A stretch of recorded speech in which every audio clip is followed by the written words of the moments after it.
Hello students, we are going to discuss the chapter 8 application of integrals, and basically in this chapter we are going to deal with area of bounded regions. So as the name says, application of integrals, we are starting this chapter with the assumption that we have learnt chapter 7, that is integrals, very nicely. So here also we will have to deal with new formulas in chapter 8, which is based on chapter 7. I mean to say the ultimate calculation will be based on chapter 7 only. The first formula is area of the region bounded by the curve y equal to fx, x-axis, and the ordinates x equal to a, x equal to b is given by this formula. Which formula? Which is below the diagram. Means this is the curve y equal to fx. This is our x-axis. This is x equal to a. This is x equal to b. And we have this region as a1. So the area of the region a1 is given by this formula. A to b y dx and y equal to fx, which is the curve. So that is why we have replaced this y by fx, and this formula is applicable when the area is above the x-axis, but it is possible sometimes the area may lie below x-axis. Like in this case, this is our x-axis and this is your y equal to fx, and these two are ordinates x equal to a and x equal to b. So in this case, the formula we have to use a modulus sign. And why it is so? Because below x-axis y is always negative and area cannot be negative, it is always positive. So that is why to maintain the positivity of the area we have to use a modulus sign. So for below x-axis the modulus sign is used, and above x-axis this is the formula. Next formula is the area of the region bounded by the curve x equal to fy, y-axis, and the abscissa y equal to c and y equal to d. You remember that the lines which are parallel to y-axis, they are called ordinates. The lines which are parallel to x-axis, they are known as abscissa. So in this case, this y equal to c and y equal to d are known as abscissa. So the diagram would look like this. This is x equal to fy, and this is y-axis, and these are the abscissa y equal to c and y equal to d. So in this case, the formula that will be applicable to find out the area of this region A3 would be like A3 equal to c to d x dy. That is c to d fy dy. We have replaced x by fy because that is a very equation, x equal to fy. And this is applicable when the region lies on the right hand side of y-axis. So in that case we will apply this formula. Sometimes it is possible the area may lie on the left hand side of y-axis also. In that case we have to use a modulus sign, like in the previous case. Why modulus sign? Because on the left side of y-axis x is always negative and area can never be negative. So that is why we have to use a modulus sign to find out the area when it lies on the left side of y-axis. Now based on these formulas, we are going to start the exercise 8.1. This is the first question of exercise 8.1, where we have to find the area of the region bounded by the curve y square equal to x, x equal to 1, x equal to 4, and x-axis. Also it is given in the first quadrant.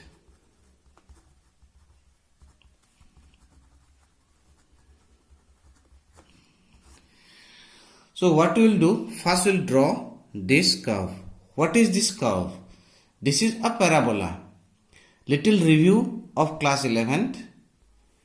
This is the standard equation of a parabola, which indicates it is a parabola which is facing towards right hand side. So this is the standard equation from class 11. when there is a minus sign, suppose we write down y square equal to minus 4ax, then that parabola will be heading towards left hand side. So this is your y square equal to 4ax and this is your y square equal to minus 4ax. And we should always remember, when we have the equation where power of y is a even number, then it is symmetric about x-axis. Symmetric about x-axis means x-axis के दोनों तरफ the curve का shape same रहेगा. So that is why y square equal to 4ax, it is symmetric about x-axis. Similarly, x square equal to 4ay, this is also equation of parabola only. But here we see that power of x is 2. That means x has the even indices or index. So in that case it is symmetric about y-axis. And this is actually upward parabola. Sometimes when we will have x square equal to minus 4ay, we will get a downward parabola. Like this. X square equal to minus 4ay, it is downwards like this. X square equal to 4ay, it is upward like this. And y square equal to 4x, it is right parabola. And y square equal to minus 4x, it is left parabola. So these four types of parabola, please remember from class 11, which we are going to apply in class 12 now. So this is the diagram of class 12, this equation y square equal to x. This is a right parabola, and this is our x-axis, this is our x-axis, okay. This is x equal to 1, x equal to 4, and the region that we need to find the area is this region. This region area we need to find. So you have to apply the first formula, right? This first formula, this diagram is actually similar to this first formula. X-axis, 2 ordinates, and y equal to fx, it is above x-axis. So we have written area of the shaded region is integration of 1 to 4 y dx. Now what is y in this case? You see y square equal to x. Therefore, in place of y, we will write down root x dx. As I said, now we have to apply our knowledge of indefinite integration and definite integration of chapter 7. Integration of root x is x to the power 3 by 2 upon 3 by 2 and is going from 1 to 4. So use upper limit minus lower limit, whatever answer come, and at that answer, after finding the answer, we have to write down square units. So this part, finding the answer, I am leaving up to you, as it is the knowledge of chapter 7. Next question. This is the equation y square equal to 9x. Again the same, we have the right parabola and x-axis, this is x-axis, and 2 ordinate, x equal to 2 and x equal to 4. In this case also we have in the first quadrant. So therefore, again application of the formula number 1, this region we are interested. So we can write down area of the shaded region, integration 2 to 4 y dx, and in place of y we are writing square root of 9x dx. Square root of 9 is 3, which will come out. So 2 to 4 root x dx.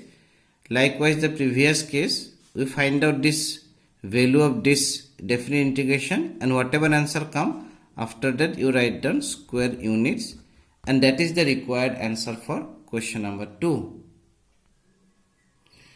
So this is the question, x square equal to 4y, y2, y4, y-axis and first quadrant. So as we have discussed, this is a case of upward parabola.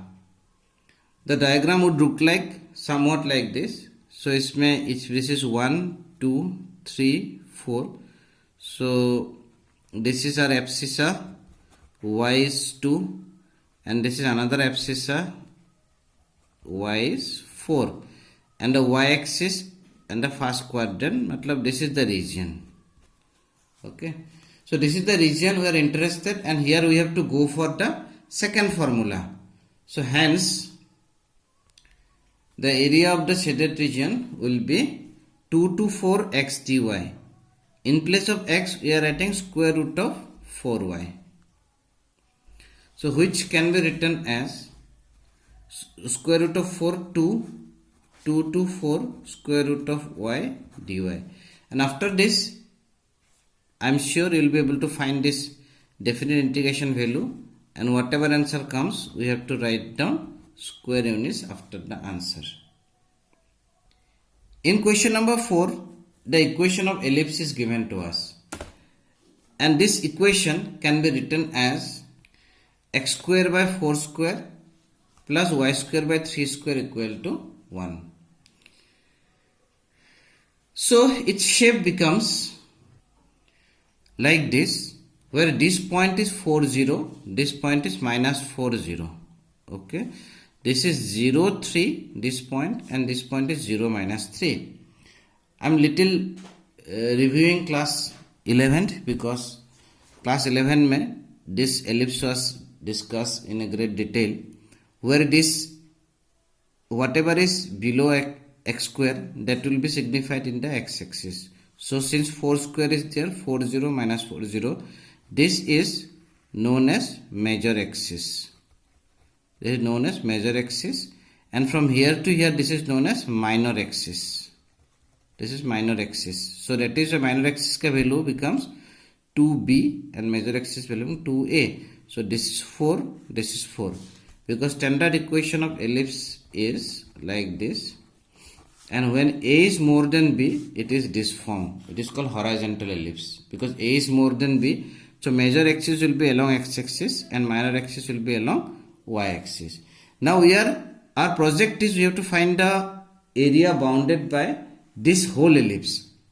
But such formula is not available to us. So what we are going to do, we will find out the area of this first quadrant by using the formula number 1 and then multiply it with 4. Okay. So what we will do in this question, this area will find out it is bounded by the curve. Which curve? Y square is equal to 1 minus x square by 16, and we have to multiply this into 9. So basically this becomes the expression of y, that is y equal to 3 by 4 4 square minus x square, and the ordinates will be x equal to 0 to x equal to 4. So we will write down area bounded by the ellipse is equal to 4 into area of the shaded region, that we have shaded the first quadrant. So this is 4 into integration of 0 to 4 y dx, because using integration we can find area of the shaded region only, because we have the first formula. So 4 into, in place of y we will write down 3 by 4 square root of 4 square minus x square dx. So 4 will come out cancel, so 0 to 4 integration of 4 square minus x square dx. We have to go back to exercise 7.7, see the formula, apply the definite integration, multiply it with 3, whatever answer come, that is the answer, put a square roots after that.